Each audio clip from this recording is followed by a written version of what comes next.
Mahasena రాజేష్ది seat ఇచ్చిన తర్వాత అండి, సీట్ ఇద్దామని డిసైడ్ అయ్యి, ఎందుకంటే యంగ్స్టర్ అప్పటి వరకు పనిచేస్తాడు, వోకల్ బాగా కష్టపడ్డాడు, పార్టీ కోసం మంచి మంచి చేశాడు అనేది ఒక ఆలోచనతో తెలుగుదేశం పార్టీ అధిష్టానం అతనికి సీట్ ఇచ్చింది పి గన్నవరం. కానీ అప్పుడే కొంతమంది అంతకుముందు అతను కొంత 4-5 సంవత్సరాల క్రితం కొన్ని వీడియోలు చేసి కామెంట్స్ చేసి బయటకు తీసి ఇబ్బంది క్రియేట్ చేశారు.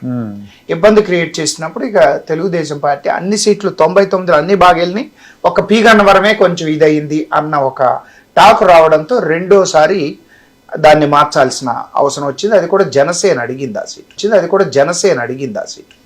అంటే మీరు మార్చారా? ఆయనే విత్డ్రా అయినట్టున్నాడు. ఆయన విత్డ్రా, నేను ఇంత కాంట్రవర్సీ నాకు వద్దు అని రాజేష్ కూడా విత్డ్రా అయ్యాడు. పార్టీకి చేశారు ఆయన మొన్న?